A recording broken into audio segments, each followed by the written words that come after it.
Yes. Hello friends, कैसे हैं आप? आशा करता हूं आप अच्छे होंगे, आपके घर पर सब अच्छे होंगे। हम लोग कर रहे थे मध्यकालीन भारत का इतिहास, जिसमें मैं स्टार्ट किया था भारत पर विदेशी आक्रमण। मैंने 2 क्लास लगा चुका हूं, दे चुका हूं। आज मैं तीसरा क्लास लेकर हूं। बीच में गैप हो गया, 2-3 दिनों का कुछ कारण था, घर में कुछ काम चल रहे थे। ठीक है, फेस्टिवल का टाइम चल रहा है ना, इसलिए कोई बात नहीं।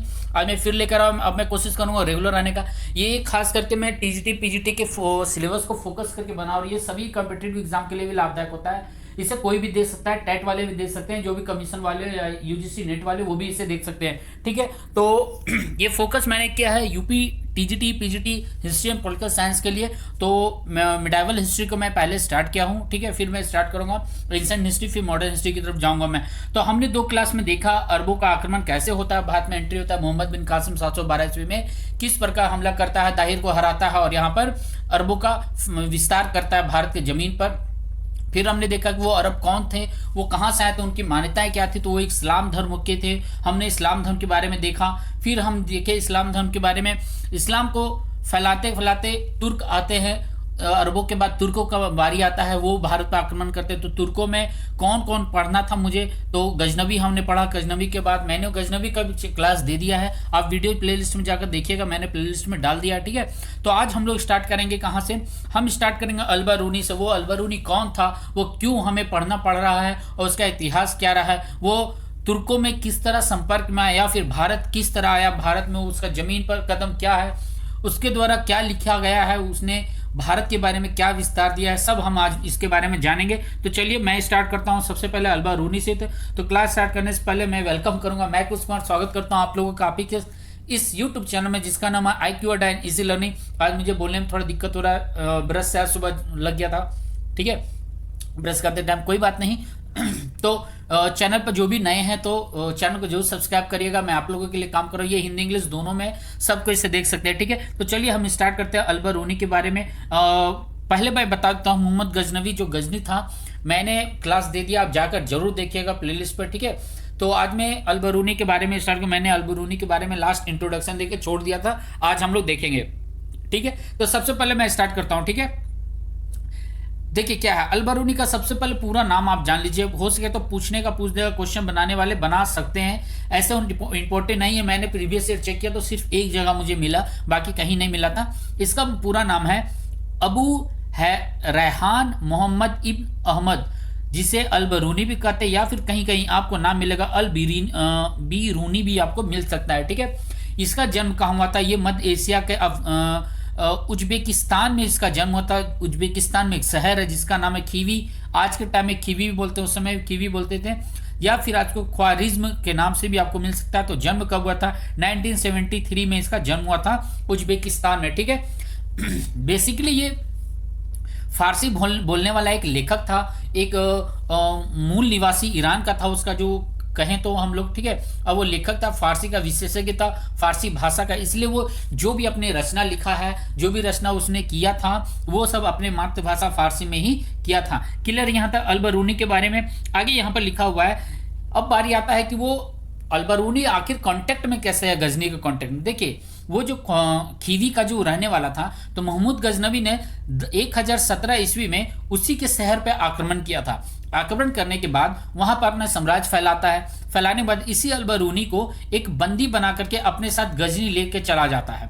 ठीक है, बंदी बनाता है, एक सेवक के रूप में शुरुआत में इसे रखता है। ठीक है, फिर बाद में देखिए जब युद्ध बंदी होता है, एक तरह से गुलाम ही होता है, सेवक ही होता है। ठीक है, तो ये गड़बड़ मत करिएगा। ठीक है, तो वहां पर मोहम्मद गजनी ने खीवी में या ख्वारिज्म में आक्रमण करके इसे बंदी बना करके अपने साथ गजनी लेके आ जाता है। अब यहाँ से स्टार्ट होता है अलबरूनी का इंपॉर्टेंट टर्म, जो आपसे पूछेगा, यहीं से आपसे पूछ सकता है, सवाल कर सकता है। देखिए क्या है, अलबरूनी के साथ 1018 या 19 ईस्वी में भारत आया था। ये मतलब अलबरूनी भारत कब आया था? तो महमूद के साथ आया था, महमूद गजनवी के साथ आया था 18 या 19 ईस्वी में।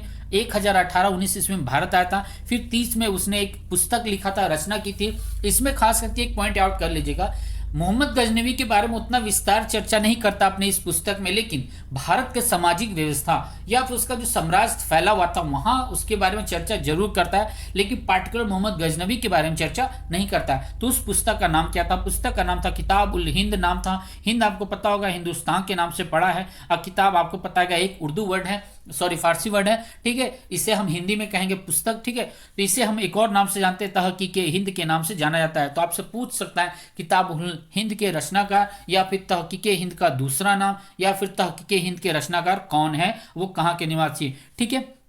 वही चीज यहाँ पर लिखा हुआ है। सुल्तान महमूद के कार्यकलापों का पूरा विवरण हमें नहीं मिलता है, इस पुस्तक में नहीं मिलता है, लेकिन भारत के तत्कालीन इतिहास के बारे में हमें कुछ विवरण जरूर मिलता है, ठीक है। आगे लिखा हुआ है भारतीय इतिहास के लिए किताब उल हिंद एक महत्वपूर्ण स्रोत है। देखिए हमें कहाँ से जानकारी मिलती है, कोई स्रोत तो होना चाहिए कि हमारा इतिहास क्या रहा है। तो हम जो तुर्कों के बारे में जानकारी पाएं, ठीक है, इस्लाम धर्म का भारत में कैसे विस्तार होना शुरू हुआ, तो किताब उल हिंद जो पुस्तक है वो एक बहुत बड़ा स्रोत है हमारे लिए और हमारे पूरे दुनिया के इतिहासकारों के लिए, ठीक है। इसे कितने पार्ट में बांटा गया, तो इसे कुल मिला के 80 अध्याय में बांटा गया। उसके अंदर मतलब सब टाइटल जिसे सब टॉपिक कहेंगे, ठीक है, तो उप अध्याय में भी इसे विभक्त किया गया है, ठीक है। ये खास करके क्या 11वीं शताब्दी में जो आक्रमण हुए थे या फिर इस्लाम धर्म के बारे में हमें खास जानकारी मिलता है। और मैंने अभी जस्ट बताया था सामाजिक जीवन पर महत्वपूर्ण प्रकाश डालता है, अपने साम्राज्य अपने राजा शासक के बारे में उतना नहीं बताता है जितना यहाँ के सामाजिक व्यवस्था के बारे में वो चर्चा करता है, ठीक है। एक बात मैं रिमेंबर करवा देता हूँ, यही मोहम्मद गजनी था जो खलीफा की उपाधि हटाकर अपने आप को सुल्तान की उपाधि धारण किया था। खलीफा मैंने बता दिया था, मोहम्मद साहब पैगंबर के जो उत्तराधिकारी उन्हें खलीफा के नाम से जाना जाता अरब में, ठीक है। आगे आते हैं अल-बरूनी भारतीय समाज की मुख्य विशेषता व अच्छा एक और चीज यहाँ पर मैं बताया तो आप पढ़ लीजिएगा। इसने यहाँ पर यदि हिंदू समाज के बारे में यदि व्याख्या किया तो खास चीज पर फोकस किया कि भारतीय समाज 4 वर्णों में विभक्त था, या 4 वर्गों में या वर्णों में। तो हम वर्ण ही बोलेंगे, पहले जाति व्यवस्था के बारे में उतना चर्चा नहीं होता था, ठीक है।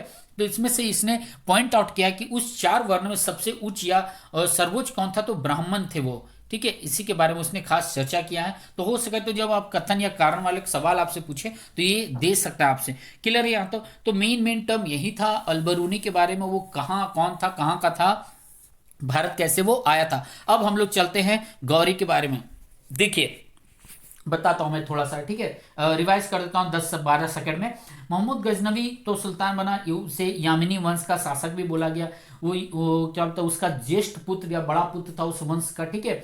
उसके बाद कौन आता है, उसके बाद इसी वंश में, ठीक है, इसके वंश में नहीं, सॉरी अब मैं इस पर एक्सप्लेन थोड़ा करता हूँ कौन था। पहले मैं समझा देता हूँ अपने तरीके से, यहाँ पे ऐसे लिखा हुआ है नीचे, मैं अपने तरीके से आपको समझाता हूँ। देखिए अफगानिस्तान में गजनी वंश का साम्राज्य तो फैल रहा था और फैल चुका था पूरी तरह से, लेकिन वहां पर क्या था, गजनवियों के साथ एक और था जिसे हम लोग कहते हैं सल्जुक वंश कहते हैं या सल्जुको कहते हैं, ठीक है। सल्जुको वो पुरलल हो गया, ठीक है, स्त्रीलिंग पुल्लिंग में रूप में हो गया, ठीक है, नंबर सब में। तो वहां पर अफगानिस्तान में गजनी वंश और सल्जुकों का पूरा प्रभाव फैला हुआ था, ठीक है। तो उसी में वहां पर एक कबीला भी रहा करता था, उस कबीले का नाम था गौर राजवंश या फिर संसब कबीला भी हम लोग कहते हैं। संसब बनी आपको वंश में पढ़ने में मिलेगा, ठीक है। तो उसी साम्राज्य में ये जो गौरी राजवंश था या कबीला जिसे बोला जाता था, इसने भी अपना विस्तार शुरू किया।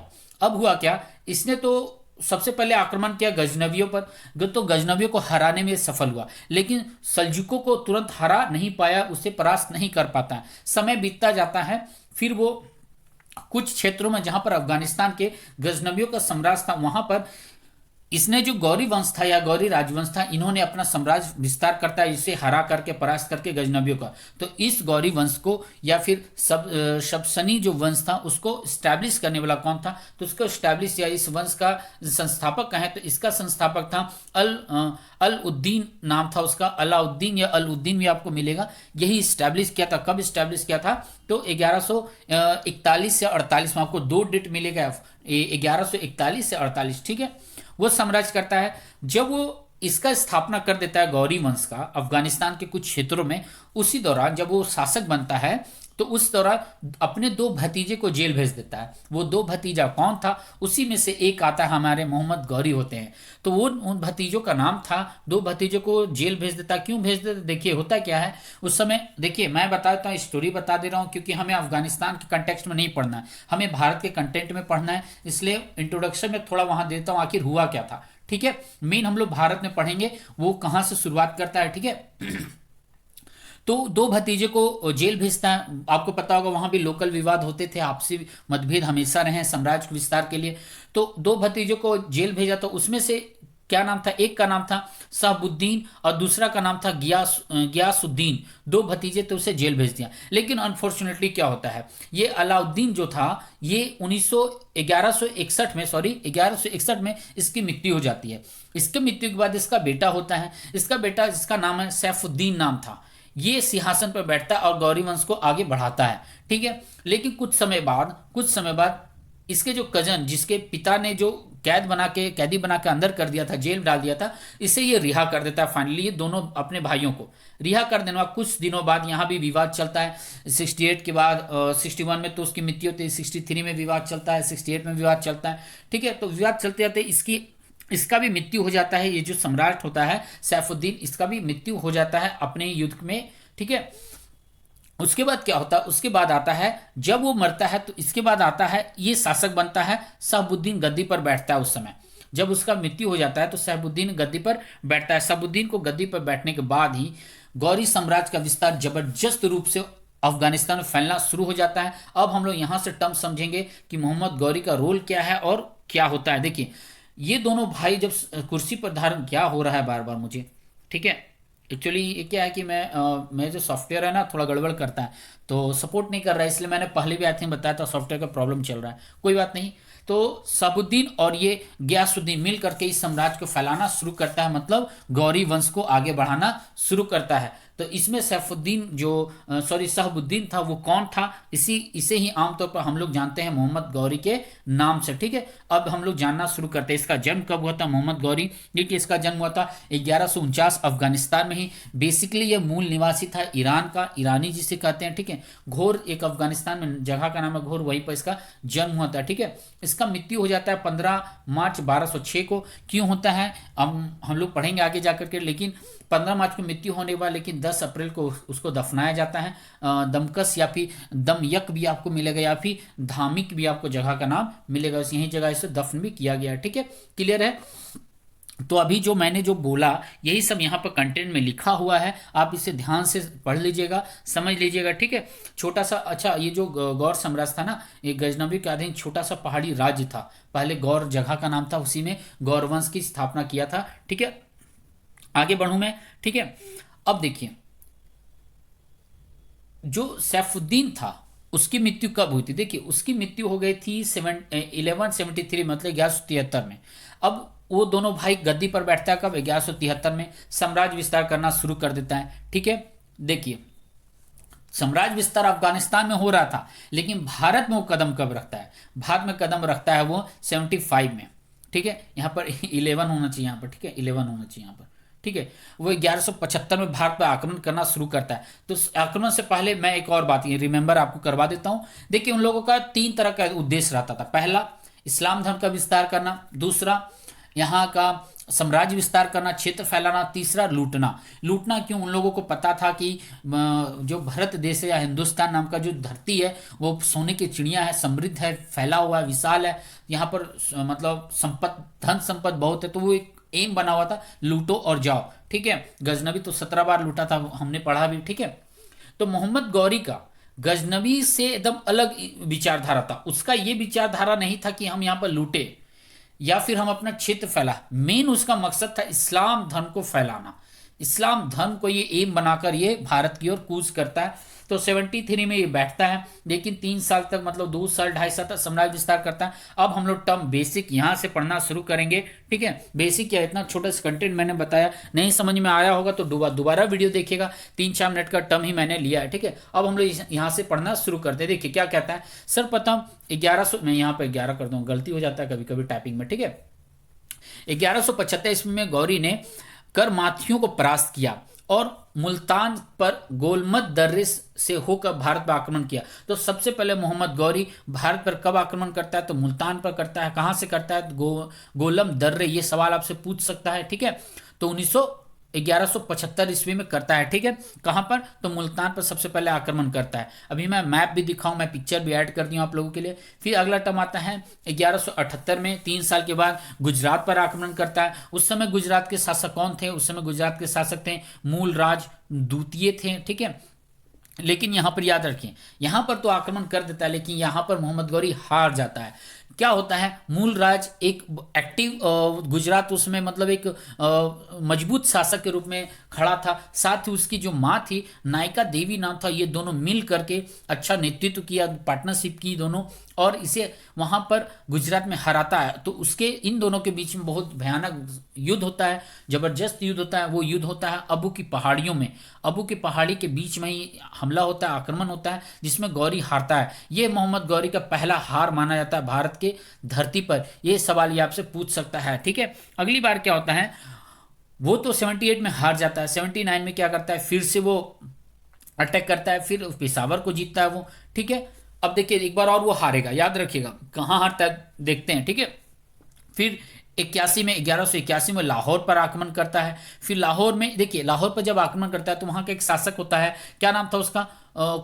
खुसरो नाम का एक शासक था, ठीक है। तो जब ये आक्रमण करता है 81 में लाहौर पर, तो खुसरो के साथ एक छोटा सा संधि करता है। संधि करने का मतलब क्या है? कि उसे कहता है कि मैं आपको छोड़ रहा हूं, लेकिन आप हमारे अधीनस्थ शासन करेंगे, मतलब हमारे अंडर होकर शासन करेंगे, गवर्नर के रूप में आप शासन कर सकते हैं। तो संधि के रूप में क्या किया था? उसके पुत्र को बंधक बना के अपने साथ वापस ले गया था, ठीक है। वापस ले गया। फिर वो क्या किया? वापस तो उधर लेकिन अब देखिए फिर से ड्रामा शुरू होता है। फिर वो भारत आता है। याद रखिए जितने भी अभी शासक हम पढ़ रहे हैं, प्रॉपर भारत पर कोई नहीं रुका है। सब आता था, युद्ध करता था, वापस जाता था। कोई ईरान, कोई अफगानिस्तान, कोई अरब, बात समझ रहे हैं ना, ठीक है। फिर वो यहां पर आता है। फिर 86 में 5 साल बाद क्या करता है? मोहम्मद गौरी फिर लाहौर पर आता है। एक बार लाहौर पर अटैक किया था, फिर लाहौर पर अटैक करता है। अब क्या करता है? उसके बेटों को तो बंदी बनाया था, अब इस शासक को भी वापस बंदी बना लेता है। बंदी बनाने के बाद आपको पता होगा थोड़ा बहुत वहां पर विवाद चलता रहता है। मैं डीप नहीं बता रहा हूँ, टू द पॉइंट बता रहा हूँ। जो प्रीवियस ईयर से क्वेश्चन पूछे गए, ठीक है, आपको डीप पढ़ना है, आप जरूर पढ़िएगा साइड से, ठीक है। क्योंकि हर चीज यहाँ पर अवेलेबल कराना पॉसिबल नहीं, तो एक ही टॉपिक आप 4-4 दिन में लग जाएगा, ठीक है। तो 86 में फिर से वो लाहौर पर अटैक करता है। अब वो क्या करता है? दोबारा इसको, इस शासक को ही वो बंदी बना के वापस लेता है। इस प्रकार पंजाब में पूर्णतः गजनी वंश का साम्राज्य समाप्त होता है। देखिए अफगानिस्तान में पहले समाप्त किया था गजनी का, महमूद गजनी का जो साम्राज्य तो भारत तक फैल चुका था, तो पहले वो अफगानिस्तान में समाप्त किया था, ठीक है। अफगानिस्तान से लाहौर तरफ आया। भारत के संदर्भ में यदि मैं कहूं तो 86 में जा करके पूरी तरह से गजनबियों को खत्म करता है, उसके साम्राज्य को नष्ट करता है, उन्मूलन उसका करता है भारत की धरती पर। कब? तो पंजाब में 86 में, लाहौर पंजाब पर आक्रमण करके। फिर 89 में आता है। फिर 89 में भटिंडा पर आक्रमण करता है। अब यहीं से एक और 2 सवाल जबरदस्त मिलेगा। वो सवाल है तराइन की लड़ाई। देखिए जब 89 में वो भटिंडा पर अटैक करता है, भटिंडा आपको पता होगा पंजाब का एक क्षेत्र, पंजाब हरियाणा आज के संदर्भ में हम लोग देखें तो वहां अटैक करता है। तो उस समय, उस दौरान दिल्ली पर राजपूतों का शासन था, दिल्ली आगरा पर, मैं भी याद बता दे रहा हूं, ठीक है। तो चौहानों पीरियड आपने पढ़ा होगा, यदि आप स्कूल में होंगे तो क्लास 6-7 में एनसीईआरटी पढ़ा होगा आपने। उस दौरान क्या था? चौहान साम्राज्य का शासन था। तो जब ये 89 में हमला किया था, तो उस समय क्या था भटिंडा पर? तो उस समय चौहान वंश में पृथ्वीराज चौहान तृतीय का शासन था। तो इनको भनक लग चुका था कि ये इस तरफ से तुर्क साम्राज्य फैल रहे हैं, तो इसको रोकने के लिए वो कदम आगे बढ़ाना शुरू करते हैं। कौन शुरू करता है? तो पृथ्वीराज शुरू करते हैं। कौन पृथ्वीराज? वही पृथ्वीराज चौहान, जिसे हम लोग अक्सर सुनते हैं, जानते हैं, ठीक है। तो वो इसे रोकने के लिए या फिर वापस भटिंडा को जीतने के लिए वो कदम आगे बढ़ाते हैं। लेकिन क्या होता है? होता यह है आगे चल करके 91 में 2 भयानक युद्ध हो जाता है। 91 और 92 में क्या होता है? देखिए मैंने अभी बता दिया दिल्ली के दौरान या पृथ्वीराज चौहान का शासन था, मैंने अभी बता दिया। अब देखिए वापस आता है 91 में, तो मोहम्मद गौरी को पता चलता है कि पृथ्वीराज चौहान हमारे ऊपर अटैक करने का प्लान बना रहा है। तो पृथ्वीराज चौहान और मोहम्मद गौरी के बीच 2 महत्वपूर्ण युद्ध होता है, बहुत संघर्ष होता है, जबरदस्त आक्रमण किया जाता है एक दूसरे पर। तो वो दो महत्वपूर्ण युद्ध कौन से हैं ये पूछा गया, बार बार पूछा गया, इसे पॉइंट आउट जरूर करिएगा। देखिए सबसे पहले होता है तराइन का प्रथम युद्ध।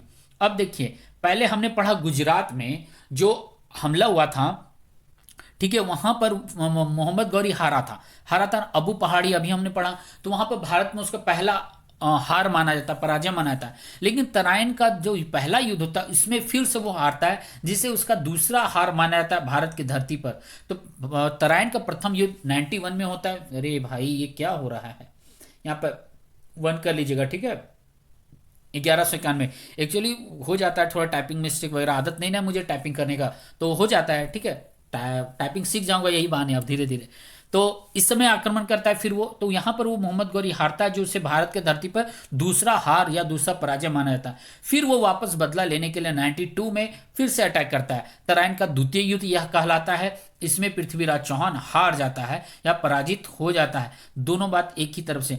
अब सुनिए, हमने अक्सर पढ़ा है, एंशिएंट हिस्ट्री देख लीजिए या फिर हमने मिडावल देखी या फिर आधुनिक भारत में देखी, हर साम्राज्य का एक विस्तार होता है ना, तो उससे पहले एक जबरदस्त घटना होती है, तो उसका एक टर्निंग पॉइंट हमेशा मिलता है। तो ये तराइन का द्वितीय युद्ध भारत के संदर्भ में एक टर्निंग पॉइंट बनता है। वास्तविक इस्लाम धर्म का यदि स्थापना होता है तो इसी वक्त होता है। यही तराइन युद्ध के बाद में एक इतिहास बदलता है, हिंदुओं का साम्राज्य धीरे धीरे खत्म और इस्लाम का विस्तार शुरू हो जाता है इसी तराइन के युद्ध में। और इसी के बाद में गुलाम इसके होते हैं, हम देखेंगे, अभी बहुत सारे कंटेंट हमें देखना है, ठीक है। तो यहाँ पर लिखा हुआ है पॉइंट नंबर 12 में, तराइन के द्वितीय युद्ध के बाद मोहम्मद गौरी ने दिल्ली अजमेर पर नियंत्रण कर भारत में इस्लाम साम्राज्य की नींव डाली। गौरी को ही भारत में मुस्लिम साम्राज्य का वास्तविक संस्थापक माना जाता है। देखिए आप गड़बड़ मत करिएगा, ठीक है। अरबों का संस्थापक वास्तविक इसे माना गया, तुर्कों का वास्तविक इसे माना गया। हमने देखा था क्या नाम था उनका, अलपगीन था, ठीक है। इसे बेसिकली गजनी साम्राज्य, मतलब गजनी में साम्राज्य का वास्तविक संस्थापक माना गया, ठीक है। फिर सुबुक्तगीन हमने देखा, इसे भारत के संदर्भ में तुर्कों का फैलाव मैंने देखा था, ठीक है। फिर मोहम्मद गजनी देखा था, मोहम्मद गजनी ने सबसे पहले सुल्तान की उपाधि धारण कर लिया था। ये सब टर्निंग पॉइंट है, याद रखिएगा, ठीक है। तो मोहम्मद गौरी ने ही सबसे पहले तराइन के द्वितीय युद्ध के बाद जब पृथ्वीराज चौहान का हार होता है तो उसमें फैसला हो जाता है कि इस्लाम भारत के धरती पे इन कर चुका है, एंट्री मार चुका है, ठीक है। वास्तविक संस्थापक भी इसे बोला गया है। इस युद्ध में मोहम्मद गौरी की, अच्छा एक टर्म यहाँ पर भी मैं पूरा पढ़ के रुक जाता हूँ क्योंकि मैं शॉर्ट में समझाने को। देखिए जब वो युद्ध कर रहा तो उसके पूरा एक राइट हैंड लेफ्ट हैंड की तरफ उसके जो सेनापति लोग वो काम कर रहे थे। उसमें कुछ नाम फेमस है, आपसे पूछा गया सवाल है, हमेशा पूछता है और इस बार भी पूछेगा मेरा जैसा अनुमान है। देखिए कौन कौन थे वो 4 प्रमुख सेनानी कौन कौन थे। पहला का नाम था खारबक, दूसरा है खमेल, तीसरा है इल्लाह, चौथा है मुकबा नाम है, ठीक है। लेकिन इसके अतिरिक्त 2-3 और मजेदार एक्टर थे, कैरेक्टर थे। क्या नाम था, क्या नाम था इसका, कुबाचा एक थे, उसमें एक और कौन थे, कुतुबुद्दीन ऐबक थे। यही कुतुबुद्दीन ऐबक जा करके गुलाम वंश की स्थापना करता है और फैलाता है, दिल्ली सल्तनत को आगे फैलाना शुरू करता है, ठीक है। गुलाम कुतुबुद्दीन ऐबक, ठीक है, जो कुतुब मीनार के नींव भी डालता है, बाद में तो ये पूरा नहीं कर पाता है, ठीक है। आगे देखते हैं क्या कहता है। पृथ्वीराज की पराजय के बाद भी उसके पुत्र, हाँ मैं पढ़ ही देता हूँ, ठीक है, उसके पुत्र को अजमेर इस शर्त पर दे दिया जाता है कि अधीनस्थ सरकार बनकर रहे। वही चीज़ है, ठीक है। पृथ्वीराज चौहान हार जाता है लेकिन फिर वो पराजय के बाद वापस जाता है, लेकिन पृथ्वीराज चौहान के पुत्र को छोड़ देता है इसलिए कि तुम मेरे अधीनस्थ शासन करिए आप, लेकिन हमारे अधीनस्थ होकर शासन करिए, यहाँ पर छोड़ देता है। लेकिन क्या करता है पृथ्वीराज चौहान का भाई, क्या करता है वो बोलते हैं ना, हाँ बोलचाल के भाषा में उंगली करना, वो क्या करते हैं फिर से वो अटैक कर देता है वापस अपने क्षेत्र को जीतने के लिए, अजमेर वगैरह, ठीक है। तो क्या करता है पृथ्वीराज चौहान का जो भाई होता है हरिराज, ठीक है, वो 2 बार अजमेर पर अटैक करता है। लेकिन क्या करता है मोहम्मद गौरी कुतुबुद्दीन ऐबक को यहाँ का गवर्नर बनाकर वापस चला आता है अफगानिस्तान। तो कुतुबुद्दीन ऐबक इससे दोबारा हरा देता है इसके भाई को। दोनों बार जो अटैक करता है ये क्या होता है, नर्वस हो जाता है, मानहानि महसूस करता है, ठीक है। तो इससे क्या होता है, एक खुद को डिमोलाइज मोटिवेशन से गिरा हुआ समझता है, वो क्या करता है खुद का आत्महत्या कर लेता है। कौन, पृथ्वीराज का भाई हरिराज। 2 बार कोशिश करता है अजमेर को जीतने का, वो हार जाता है, ठीक है। आगे कहता है तराइन का द्वितीय युद्ध इतिहास का निर्णायक युद्ध है। वही चीज मैंने जो बोला घुमा फिरा के वही चीज लिख दिया है, मैं ऑलरेडी बता चुका हूं, ठीक है। आगे कहता है कुतुबुद्दीन ऐबक ने तोमर राजा अंगपाल, अच्छा अब हम लोग आगे बढ़ते हैं, ठीक है। 92 हमने देख लिया तराइन का द्वितीय। अब सुनिए क्या होता है। कुतुबुद्दीन ऐबक क्या करता है, तोमर राजा अंगपाल को 93 में 1193 1193 ईस्वी में आक्रमण किया, उसे जीत कर दिल्ली मोहम्मद गौरी भारतीय साम्राज्य की राजधानी बनाया। अच्छा ठीक है, क्या है देखिए, कुतुबुद्दीन ऐबक क्या करता है, आगे अपना विस्तार करना शुरू करता है, यही तुर्क वंश साम्राज्य का, उसे गवर्नर बनाकर छोड़ देता है। तो कुतुबुद्दीन ऐबक अब इसको डील करना शुरू करता है, आगे फैलाता है। वो क्या करता है 93 में तोमर साम्राज्य, तोमर भी एक आपको पता होगा, ये भी राजपूतों का ही एक वंशज रह चुका है, ठीक है। आज भी आपको तोमर मिलेंगे उत्तर प्रदेश में, दिल्ली में मिल जाएंगे। तो उसी पर आक्रमण करता है। तो वहां के शासक कौन थे, अंगपाल रहते हैं। तो वो क्या करता है, दिल्ली पर अपना साम्राज्य फैलाता है और दिल्ली को पहली बार भारत की धरती पर राजधानी बनाता है। कब बनाता है, तो 93 में बनाता है। फिर आपको लाइन से आपको मिल जाएगा 94 में कन्नौज पर अटैक करता है। ये बहुत इंपॉर्टेंट, ये प्रीवियस ईयर से मैंने सडनली देखा तो मैंने ऐड कर लिया, ठीक है, हर जगह मिलता नहीं है ना। तो 94 में कन्नौज पर फिर अटैक करता है कुतुबुद्दीन ऐबक। जयचंद उस समय वहां का शासक होता है। तो इन दोनों के जो बीच में युद्ध होता है, इसे हम चंदावर के युद्ध के नाम से जानते हैं। ये पूछा हुआ सवाल है, इसलिए मैंने ऐड कर दिया है। फिर टर्म इसी तरह चलते रहता है। फिर मेन पॉइंट जो आता है ये 1202 में आता है। 1202 में क्या आता है, वापस आता है मोहम्मद गौरी यहाँ पर। तो कुतुबुद्दीन ऐबक ने कलिंजा पर अटैक करता है और वहाँ के जयदेव के साथ संधि करता है। अब देखिए संधि का फलस्वरूप क्या होता है। यहाँ के जो मतलब शासक होते हैं, खुद को भी तो बचाने में रहेंगे ना, मौत का मुंह में कोई जाना चाहता नहीं है, तो संधि करता है। संधि के चक्कर में क्या होता है, इसके कारण वो जो कुतुबुद्दीन ऐबक अपना साम्राज्य और फैलाना शुरू करता है। फैलाने के चक्कर में क्या होता है, कलिंजर, खजुराहो, इन सब जगह पर, महोबा जो एक जगह का नाम है, ठीक है, इन सब पर अपना साम्राज्य फैलाना शुरू कर देता है, ठीक है। फिर आगे हम लोग आते हैं, फिर 1202 में, फिर 1204 में फिर वो मोहम्मद गौरी का एक सरदार होता है, सेना नायक होता है। इसका भी नाम बहुत फेमस हुआ है, हम खिलजी वंश हम पढ़ेंगे, ठीक है, यही खिलजी वंश भी बाद में आता है, ठीक है। तो इसका नाम क्या है, एक सरदार था उसका, कुतुबुद्दीन ऐबक जिसका था कुबाचा था कुतुबुद्दीन ऐबक, उसी तरह एक और फेमस इसका सरदार था, गवर्नर के रूप में इसे भी दिया था, ठीक है। देखिए भारत यूं मान लीजिए, भारत एक तरफ मान लीजिए ईस्ट है, ये वेस्ट है। तो ये कुतुबुद्दीन ऐबक और खिलजी मिल करके इसे पूरा फैला रहे थे, एकदम विस्तार करते जा रहे थे दोनों तरफ से। इस तरफ से विस्तार कर रहे थे, इस तरफ से विस्तार कर रहे थे, और उत्तर से दक्षिण की ओर फैलते जा रहे थे, ठीक है। एक्चुअली फैलाव इस तरह हो रहा था इसका, अफगानिस्तान से जैसे शुरू करिएगा तो इस तरह फैलाव हो रहा था, इस तरह फैलाव इसका हो रहा था, फिर इधर सिंधुन जा रहा था। तो भारत का यदि पूरा ये देखिएगा 50-50 करिएगा तो पूरा उत्तर भारत इन्हीं लोग के जिम्मे हो गया था। हम मैप में हम लोग पिक्चर में नीचे देखेंगे, ठीक है। तो 1204 में क्या करता है, मोहम्मद गौरी का एक सेना नायक होता है, उसका नाम क्या होता है, खिलजी। पूरा नाम इसका देखिए, इसका नाम है इख्तियारुद्दीन मोहम्मद बिन बख्तियार खिलजी। पूरा जबरदस्त नाम है भाई साहब, इसे देख लीजिएगा, लिख लीजिएगा, ठीक है। ये क्या करता है, बंगाल और बिहार तरफ अपना विस्तार करता है। तो देखिए ऐबक क्या करता है, ऐबक वेस्ट तरफ पूरा फैलाता है, तो ये खिलजी क्या करता है, पूरा ईस्ट तरफ फैलाना शुरू करता है, पूर्वी क्षेत्र में। दोनों इस तरह मतलब फैलना शुरू कर देते हैं, ठीक है। ये क्या करता है, पूर्वी भारत में विजय फैलाना शुरू करता है। अब देखिए खिलजी का एक इंपॉर्टेंट टर्म आता है, ये बिहार में क्या किया था, बिहार या मगध हम जिसे पढ़ते हैं, महाजनपद हमने पढ़ा है। इसने क्या किया था, नालंदा और विक्रमशिला विश्वविद्यालय को बर्बाद किया था, नष्ट कर दिया था, ठीक है, तोड़ दिया था, जला दिया था, कितने पुस्तकों को लूट के ले गया था, कितने पुस्तकों को वापस अपने देश ले गया था, भिजवा दिया था, वहाँ पर फारसी भाषा में अनुवाद करवाया था, अपने कुरान से जोड़ा था, उससे अपने नियम कानून प्रिंसिपल से जोड़े थे। और भी इसके टर्म में जो भी सिक्के हैं और भी कुछ भी है बचा हुआ है, मैं अगले पार्ट में जरूर लाऊंगा। फिर आगे क्या होता है, अब आगे आता है मोहम्मद गौरी की मृत्यु की बारी आती है। ये होता क्या है, यहाँ तक करने के बाद वापस भारत आता है, वो वापस भारत इस समय भारत आता है। तो 1206 ईस्वी में जब वो भारत से वापस जाता है अपने देश को, तो उससे पहले क्या करता है, कुतुबुद्दीन ऐबक को भारत का पूरा जिम्मा देकर चला जाता है, पूरा भारत का नेतृत्व देकर चला जाता है, एक तरह से क्या, गवर्नर के रूप में, ठीक है। गुलाम तो था, सेना नायक था, उसका राइट हैंड का तरह काम किया करता था। याद रखिएगा सम्राट जो होता है उससे ज्यादा इंपॉर्टेंट उसके मंत्री लोग होते हैं, है ना, प्रधानमंत्री लोग। उसी तरह इसका रोल निभाया गया था। तो कुतुबुद्दीन ऐबक को भारत का नेतृत्व देकर को वापस अपने घर की ओर बढ़ गया था। लेकिन बढ़ते टाइम क्या हुआ था, मैंने अभी बताया था दमकस आपको मिलेगा, या दमयक बोलेगा, या धामिक आपको जगह का नाम मिलेगा, अलग अलग बुक में अलग अलग नाम है, ठीक है। तो मैंने दमयक नाम यहाँ पर पार्टिकुलर लिया है, ऊपर भी मैंने धमिक वर्ड यूज किया है, ठीक है। तो वहां पर क्या होता है, 15 मार्च को एक युद्ध होता है, उसके साथ छोटा सा युद्ध। एक्चुअली होता क्या है कि खोखरा एक संप्रदाय होता है, वहाँ के जो नस्ल होते हैं, ठीक है, नस्ल मैं बोलता हूँ, क्या बोलते हैं, कबीले टाइप का लोग होते हैं, ठीक है, वो क्या करते हैं, लूट खसोट के चक्कर में इस पर हमला करते हैं, इन दोनों के बीच में युद्ध होता है। इसी के दौरान मोहम्मद गौरी का मृत्यु हो जाता है, वो मारा जाता है, परास्त होता है। तो उस धरती पर ही बस मारा जाता है, हत्या हो जाती है उसकी। कब होता है, तो 15 मार्च 1206 में। फिर 10 अप्रैल उसी धरती पर इसका उसे दफन कर दिया जाता है, मतलब उसका मकबरा आज भी वहीं पर है, ठीक है। ये कहाँ पर पड़ेगा, ये भी अफगानिस्तान के रास्ते में ही पड़ेगा। अब देखिए पिक्चर मैंने लगा दिया है, मेन पॉइंट मैंने डिटेल दे दिया जो युद्ध उसके थे।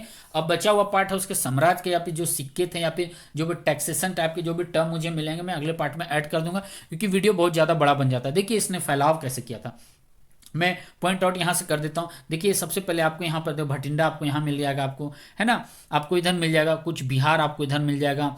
आपको अब्बू जो गुजरात में अटैक किया था, अब्बू पहाड़ी, जहाँ पे इसका सबसे पहला मोहम्मद गौरी का सबसे पहला हार जो माना गया है वो यहाँ पर। मैं कलर चेंज कर लेता हूँ लास्ट में, एक जरा रुक जाइए, मैं कलर थोड़ा सा चेंज कर लूँ ताकि आप लोगों को ये ठीक है, हाँ ये ठीक है, ठीक है।